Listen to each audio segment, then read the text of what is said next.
thoughts on vinyl and vision.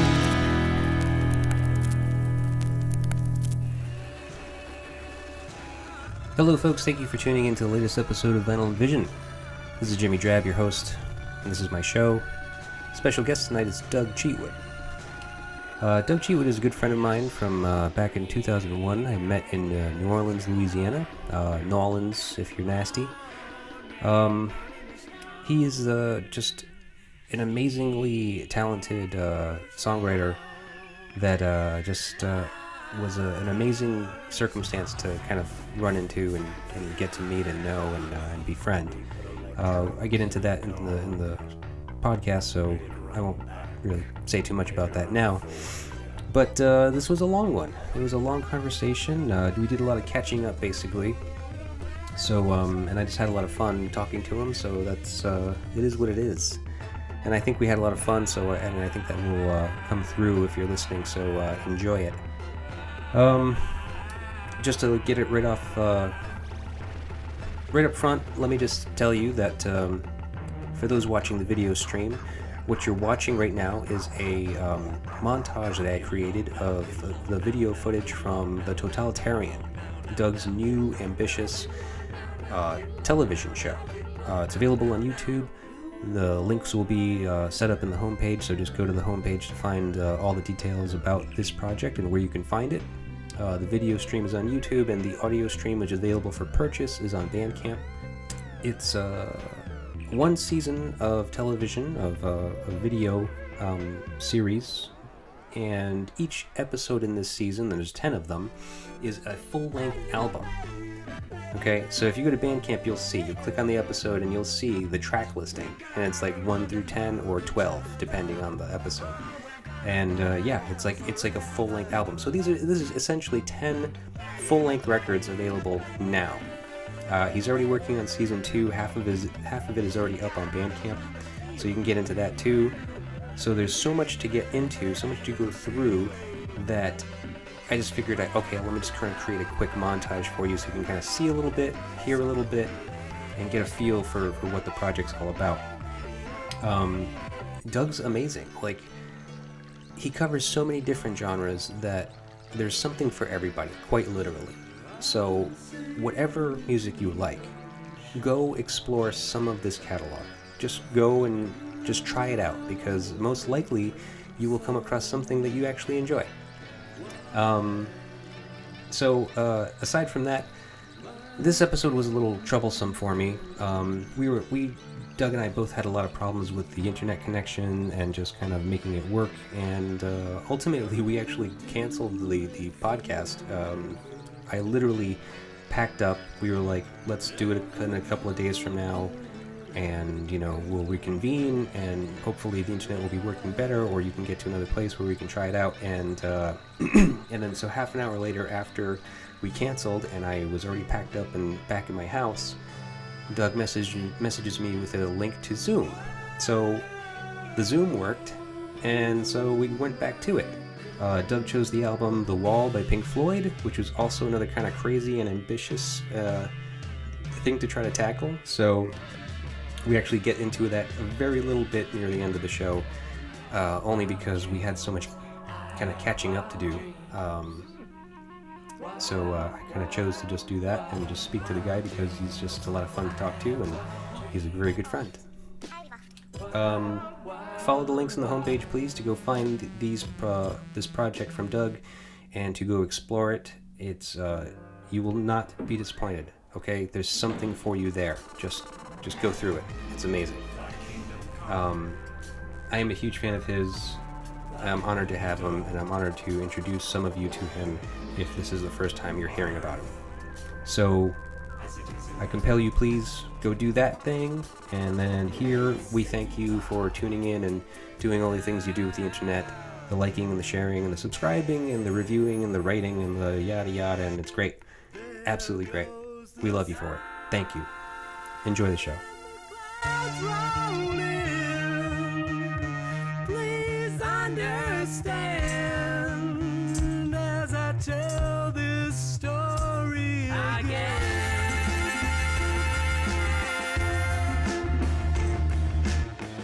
The meter reader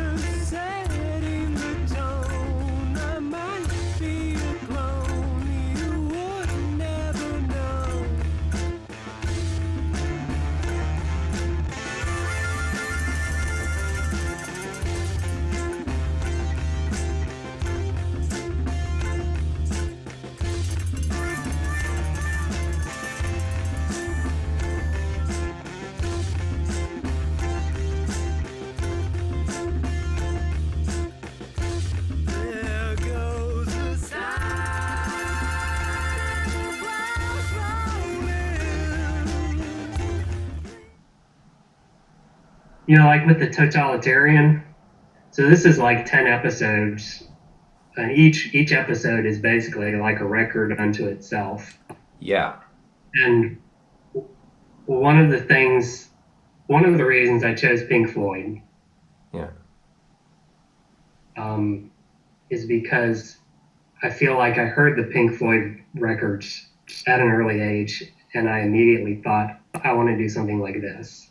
I want to make something that's like a complete package and can convey like a big idea that people will sit with, you know? Right. Rather than focusing on making like just pop songs or whatever, Yeah. So when I started doing the Totalitarian, I was kind of wrestling with what is the future of the album, Because as like, if you're talking about physical formats, like aside from being like a vintage sort of fetish item, an album is obsolete, like as a physical thing, right? Yeah. But from an artistic perspective, an album is still a form, So I was trying to wrap my head around what is the value of that form and how can we continue carrying that into the future as, people's attention spans get shorter. Music it's like David Bowie said it was going to be, where you just turn it on like tap water, Like you kind of like, it's everywhere. It's free, basically. Right.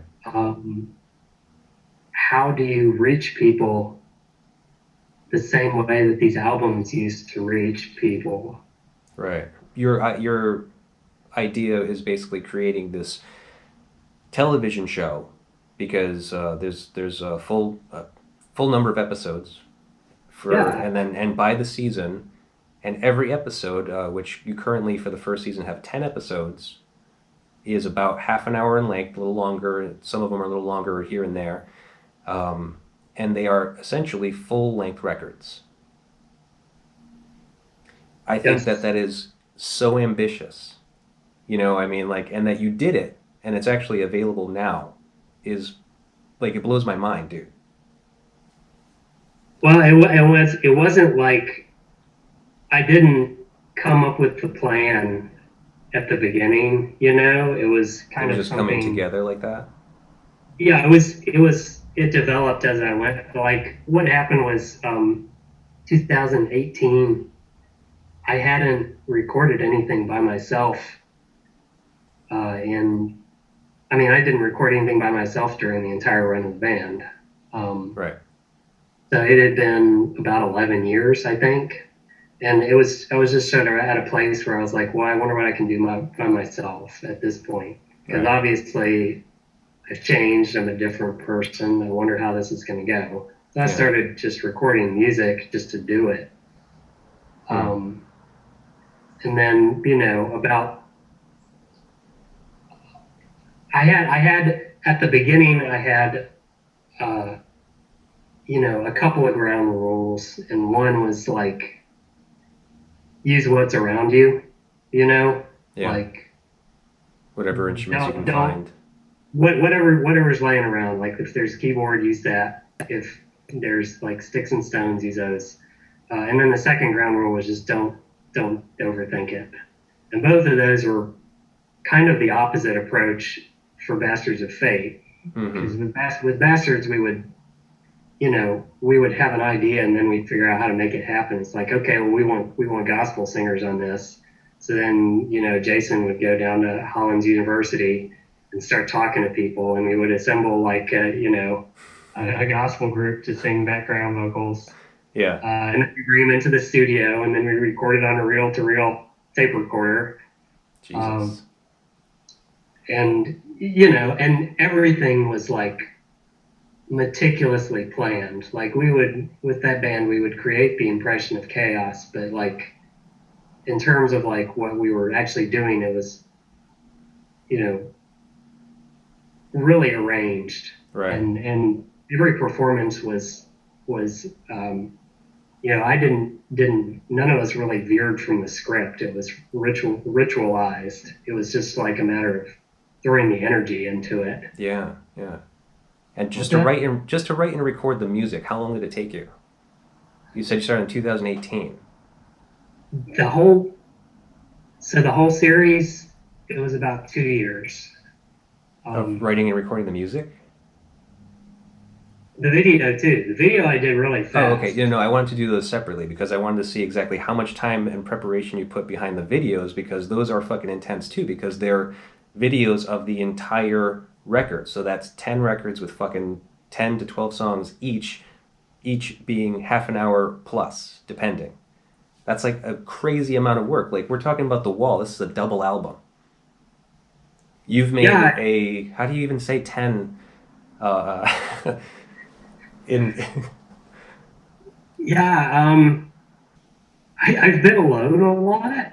Yeah. So and like, by choice, but like it's, when I was a kid, and I still do this. If I go to the beach, I start building a sandcastle, and I just get so into it, and I just start, like, it just takes all day, and before I know it, it's like the day's over. I've got sunburn, and the sun is going down, and so that's kind of what the 2 years were like. It's just, I think I knew that it was going to be a TV show around episode 5 or 6. Yeah. I started to like get because I was writing all this stuff, and I was struggling to figure out who is going to want to put this out. Like, it's just too much, Right. It's like, because if I was going to talk to a label and say, hey, I got 10 records, you want to put them out? It's like, right. I mean, I guess I would like to hear some of it on vinyl, honestly. And I guess that's still an option. Like, if somebody throws, if I'm talking to people and somebody makes me an offer, I'd totally jump at that. Yeah? I'll make you an offer, sure. Oh, you might not like it, but I'll make an offer. All right, well, we'll talk about it. Yeah. We'll talk about it. Yeah, because I'm just getting into it right now, and it's kind of cool, and like, it's something I've always wanted to do. So, and like I said, I love you. I love your music. I think it's great. Well, I love you too. I would even be interested in putting out your old stuff. Like, so I said I was a big fan of yours. I only have one record of yours, really, but that's because I had 4 or 5 digital copies of stuff that you had released prior to starting the Bastards of Fate. All of which I have now lost because I, put them on a hard drive, and that hard drive crashed, and I gave away all of my CDs, like, for the 3rd time. So now they're all gone. Well, I mean, I got them.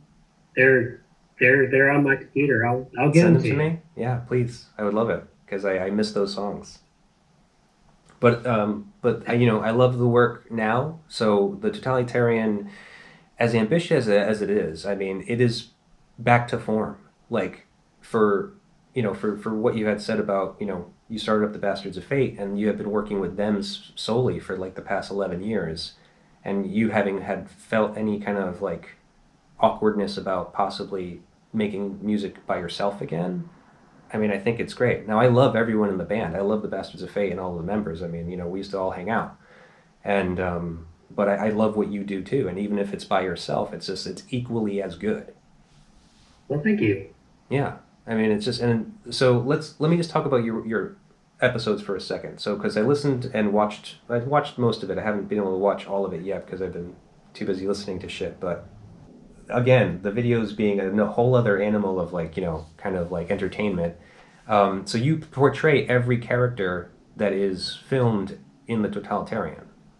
So not only have you created these characters in the music, but now you've created a visual character for each of them as well. Yes. Well, again, I didn't like overthink it. Like, I wasn't like, right. I wasn't like trying to assign lines. Like, I'm like, okay, well, this one's going to say this one. The way I did it was just like really quick and dirty. It was like, I think the music was completed like around October 2019, I was just like tweaking like tiny stuff here and there on some of the music. And then I was like, then I went, I thought, okay, well, Halloween's coming. I can go to Walmart, get a bunch of makeup, hit the Goodwills, basically just assemble this kind of like, I have like a clothes rack. The Bazaar used to be a consignment shop, and one of the things that the Bazaar is the nonprofit that my wife is the executive director of. It's an arts and culture nonprofit in Roanoke. And the way that it got started was it was a record shop and a venue. But one of the things that we accepted there was vintage items. So we had some stuff. We had like, a fur coat or, necklace, whatever else. So I started thinking in October 2019, okay, let's do 3 for each episode, 3 characters. That's enough to like maintain visual interest. I put out this big clothes rack. I got a bunch of, clothes hangers, and I started like assembling 30 costumes. So I got, the basis of them was the stuff from the consignment shop, and then I brought in the makeup and everything. And, once I had this rack filled out, I was like, okay, well, it's time to go on to the next step, So I have, I shot it on the $60 camera I bought in 2010. It's like a Sony Handycam. But the great thing about that was it has the thing you can flip out and turn around so you can see yourself. So I could play to that. I set that like a step ladder that I set it on, and I can move it up and down the rungs to get slight different. Like if I wanted to be over top of it or like looking up at it, I threw up the green curtain in the back. So you did all the filming yourself too? You did like everything? Or did Jamie help at least? Yeah. Jamie's makes a couple of vocal appearances on some of the episodes. The video stuff was pretty much just me. She has a cameo at one point. But it was pretty much like I had the camera, I set it all up, and I was just kind of like out there doing the weird thing. But yeah, I was just like, once I kind of set up a rhythm for it, it went pretty fast. I had the rack with the characters on it. I had a mirror set up, and I would put on the makeup. I didn't have any kind of plan with the makeup. What I would do is I put on the clothes, and then I was like, well, what is this character's attitude? So I would make a face, like I'd be like, or whatever, and then I would get the pen with the makeup and just trace the lines that face made. And then base the makeup around that. Just to accentuate your features, I guess. Say what? I guess to accentuate your features a little bit, kind of like accentuate the expressions, Yeah. And once I'd gotten the makeup on, I started to kind of like see what the mannerisms would be of the characters. Like a lot of those were just in the moment too. So it's the same kind of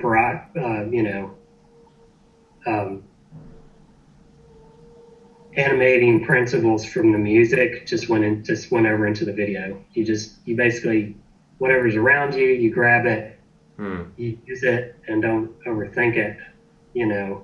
Once you put on the costume, like with the vampire character, like he's got this wig that I discovered when I did this, like it would kind of like bob in like an amusing way, So like, okay, well that's part of the repertoire for this guy, I call him, he's the stand-up vampire because he's supposed to be like an 80s stand-up comedian that's also a vampire, So yeah, I just sort of did. I was like, okay, let's make the way through this. And I just did like one after the other. I think it took about 2 weeks to shoot all the characters.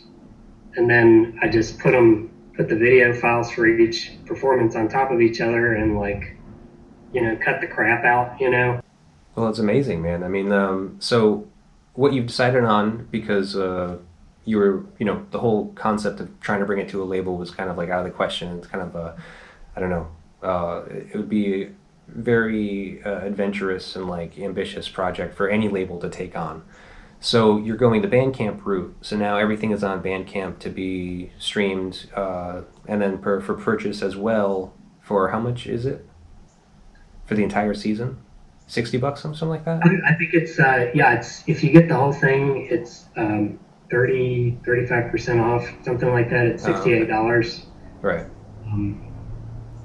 Or then they can also purchase like every song individually if they listen to every record and just kind of like pick and choose their favorites. Yeah, it's $1 a piece. I think for that, it's whatever the default is for Bandcamp. I just kind of rolled with what they were doing. So, well, getting back to the record, because we probably should discuss The Wall a little bit. Probably. I mean, Doug, we don't get to talk very often, and like I love what you do, and I'm just so excited about it that I just can't help myself but to keep on, mentioning it. But The Wall, we kind of have to do this too. See, because now I have another story I have to fucking tell. So look, I feel obligated to tell the story of how we met. Okay. Well, yeah. Because so, like we were saying, we met in New Orleans, and it was at the coffee house. It was at the Neutral Ground Coffee House because I had an apartment above the Neutral Ground. There was 2 apartments there, and I ended up moving in with these girls that were friends of my girlfriend at the time, who was going to Tulane. Turns out, it was okay. It was fun to do, and it got me the opportunity to meet you. So I was down there at the cafe having coffee with my girlfriend, sitting at the counter, and it was like an open mic night. And she was kind of getting annoyed, like just kind of bored. She didn't really like the music that was playing. It's typical of an open mic night. And just as soon as she said that, you walked into the room, like with your guitar case, and you were wearing like a suit, like this like weird. It wasn't a fancy suit, but it was like a jacket with pants. And I was just like, I don't want to go yet. That guy's gonna do something. And I was like, I want to see what he does. He has a guitar. He's gonna play it. I want to see what he plays. And she was just like, okay, fine. And she's like all annoyed. It's like, whatever. We're gonna sit here. And so I don't know how much longer it took, but then it was your turn up. So you come up, and the Neutral Ground Coffee House was like, for the people listening that don't know it, was just like a little cafe, and the corner that they had the people performing open mic nights were it was basically like a living room. It was like a rug, a coffee table, like couches and chairs like around the coffee table, and the person standing in front of like a fireplace, I think like a fake fireplace or something like that. And board games. Yeah, bookshelf, the whole nine. And so I think I was still sitting at the bar watching you from where you started, and you went into I think you played Oedipus Rex, and you sat there, and your fucking energy that you moved and played with as you were playing that song and howling it out in that little room with like the 5 or 10 people that were there was so amazing and like entertaining. I was just like, this guy is fucking amazing. And then I think you played Barbasol next. And at the time you were playing that song, it was just the vocals with a tambourine. And you like jumped on the coffee table and were banging it out with your foot and hitting your thigh with the tambourine and just screaming at people that were sitting right at that coffee table, like in their face. I haven't slept since you left. Yeah. And it's just like that chain gang fucking like rhythm and like literal like just stomping of the foot and like slapping of the tambourine is just amazing. I was really cutting my teeth at that point. I think just like as a performer, like I know that being in New Orleans, like all the stuff that I was exposed to down there was just so in your face and over Yeah. the top. Right. And I just felt, I was like, oh, I better keep up, you know? Yeah. Like, it wasn't necessarily the performers at the coffee shop. Like, a lot of them were, I mean, some of them will get a little wild, but it was much more like a folk kind of scene. Right.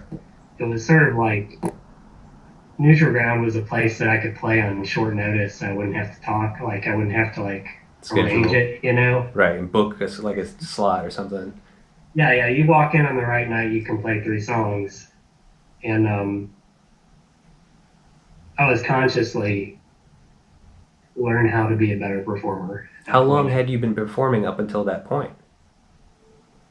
Like, how many shows did you do? Not much. Yeah. I did like 2 shows in Roanoke. Then you went to school in Florida. And then I went to school in Florida. And you gig in Florida at all? I did open mics. And there was this kind of like, there's this jazz combo that lived in the same apartment complex. Okay. And they've been together for years, like as a band. And they kind of like, were like, hey, we like these songs. They'd heard some of like the stuff that I recorded by myself. Yeah. And like, we should back you up at open mic and stuff. So that was kind of like, that was the experience that I had in Orlando. It was like me and a jazz combo. Wow. You know, playing like Oedipus Rex and stuff. And that Really? was fun. They didn't know, like, they were funny though, because it was like, I would be looking for something sort of like more aggressive. Mm-hmm. They were really used to going, you know? Like, Right. they really liked the songs, but they're all big Steely Dan fans. Oh, cool.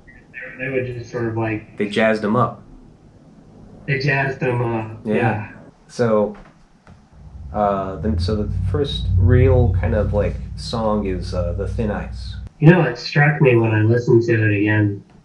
I found that the ballads to be really effective, like in a way that, it had been a long time since I listened to the record. Okay. But I'm kind of with you. Like, you were saying it was fucking with you because it just sort of like reminded you of your childhood and stuff. Right. And it's probably like second song in, like I got a little bit watery, you know. Yeah. Yeah. Me too. It's like he's such a bad singer. You can't picture him what? Anybody else singing the wall? Oh, yeah. Sorry, you were breaking up a little bit again. You're irreplaceable. Yeah. Well, so I didn't even know that actually between Dave Gilmour and Roger Waters, like Dave Gilmour actually does take some leads and some like they do some like duetting on this album. Yeah, he sings like the radio songs, you know. Yeah. 'Cause he's a good singer. He is, and like, but for some reason, like I've listening to this record as often as I had since I was a kid to now, I could never tell when he comes in. Like the songs are kind of just like I just feel like. I guess I always felt like Roger Waters just kind of had like a different type of range, like when he wanted to get a little like weird and shrilly to do like the schoolmaster's voice per se, to something like maybe Here on the Thin Ice where he's just kind of doing this ballad-esque song, and so it's very kind of quiet and muted singing. And I guess, is that Dave Gilmour on this song? No, that's Roger Waters. That is Roger Waters, okay. It's really strange. Yeah, well, Roger Waters is on that. No, wait, so Dave Gilmour does do some vocals on The Thin Ice. Yeah, he does do some. I'm not sure where. Oh, really? But he is credited on the track listing as doing lead vocals. So I'm assuming that that's him, like the first verse. David Gilmour? Yeah. That's what I'm saying. Like, so, like, Mother, let's just skip to Mother. I guess I don't need to. The point being is that when the Mother comes in, the response is David Gilmour. Oh, yeah. Okay. Ooh, babe. Right. Yeah. Yeah, okay. Yeah, Mama's always going to be, Mama's always going to look out for you, all that stuff. Have both of them doing one thing or another on it, right? Well, yeah, I mean, there's a few songs. So there's that one. David Gilmour also does some lead vocals in Another Brick in the Wall Part 2, Mother. Gilmour's the lead on Goodbye Blue Sky and Young Lust. And then he's joint lead for Hey You. Is There Anybody Out There? Comfortably Numb. The Show Must Go On, Run Like Hell, and Waiting for the Worms. So a pretty good portion. He's got some strong leads throughout the record. So there's that. Like, so basically, a lot of this song in particular, Mother, being, you know, him feeling like his mother's being overprotective of him, but only in relation to the father not being there and being a single parent. Yeah. So yeah, I mean, it's a weird song. It's a great song. It's very beautiful. We skipped over 3 songs. We skipped over Another Brick in the Wall Part 1, The Happiest Days of Our Lives, and Another Brick in the Wall Part 2. I think The Happiest Days of Our Lives is a cool one, right? Oh yeah, this song. Okay. So this song we sometimes still even hear on the radio. This is the schoolhouse song, basically. Yeah.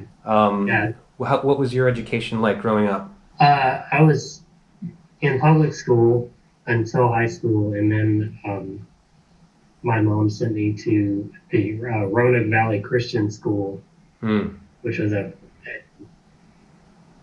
private school run out of a church. Ooh. In Shenandoah Baptist. Yeah, so a little similar environment. No, I mean we weren't like having like pudding with hell or anything. Yeah. I mean, there was a dress code, and there was there was sort of some weird stuff like, you know, when they taught evolution, it was because they had to, and they taught it as a theory, you know, and that kind of stuff. Yeah. That's great.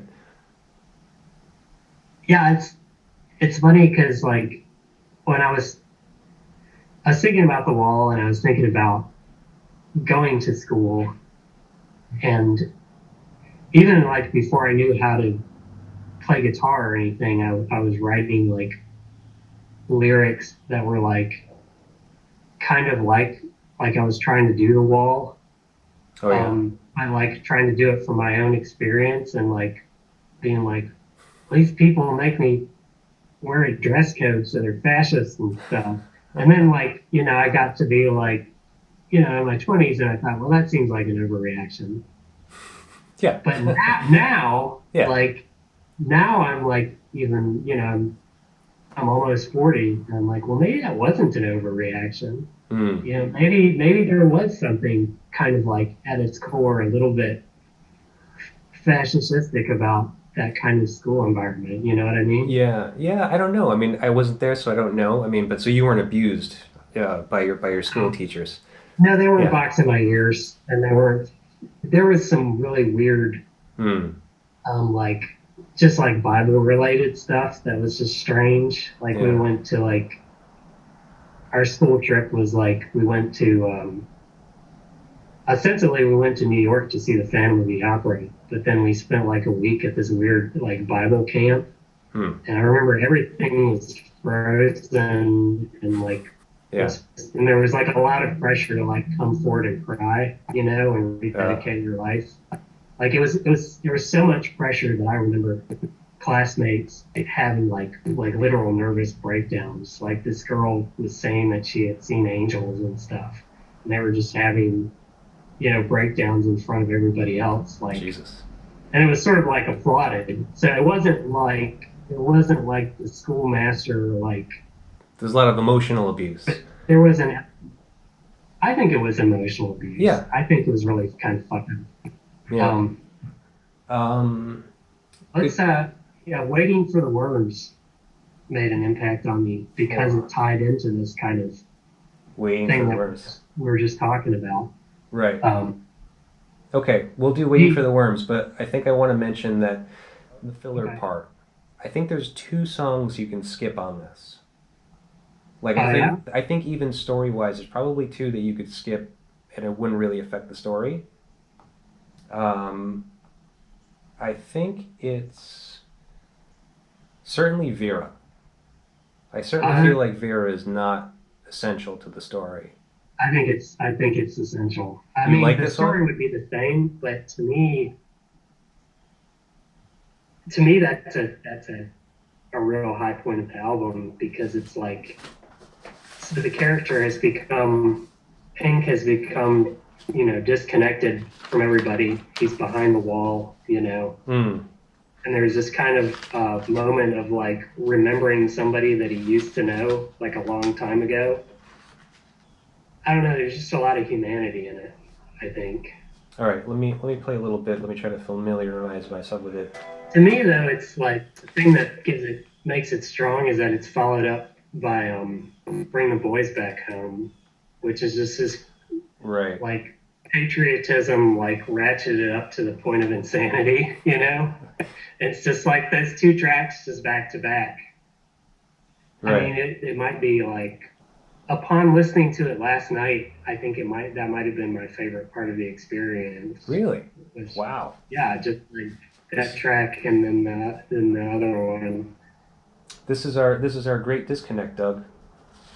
I don't know if I can listen to your music anymore. Oh I man. can't trust your judgment.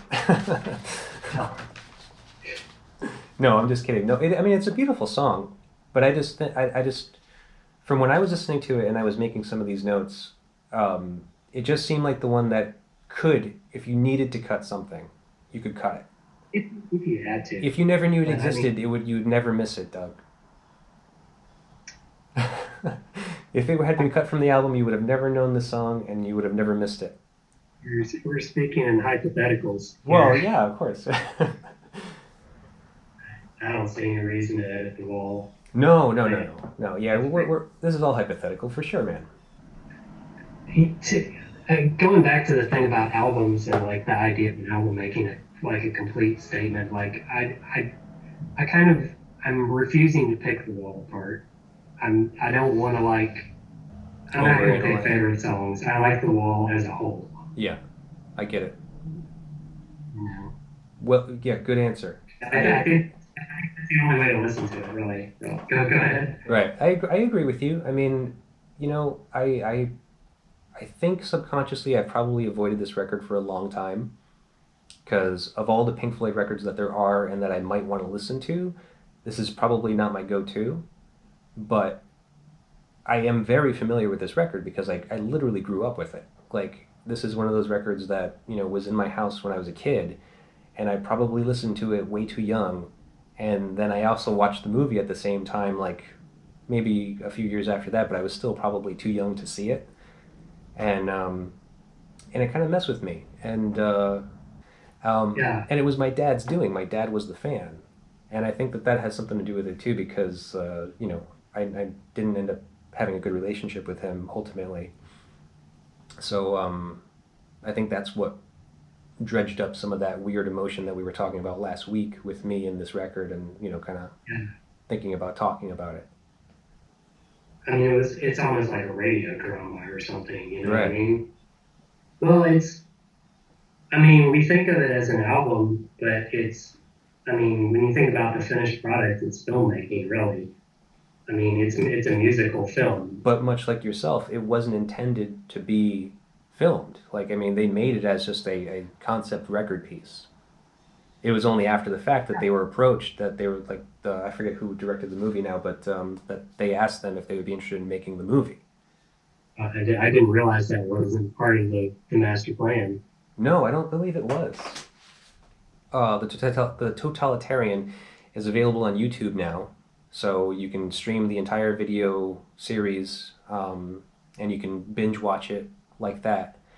And but it's also available for purchase on Bandcamp, the audio files of it, not the video. Mm-hmm. Okay.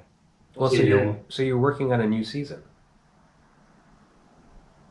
I am, yeah, for 5 episodes, which I also put on Bandcamp, so you can kind of like listen to those and maybe imagine how that might look. All 5 episodes? Before you do it. 5 episodes? Yeah, I've got music for 5 episodes up there. Are you doing more than that for the season, or is that going to be it? I'd like to do 10 again, but 5 is what I've got. Jesus, okay. So you've already recorded another 5 records. Yeah. It's amazing, man. You're just so fucking prolific.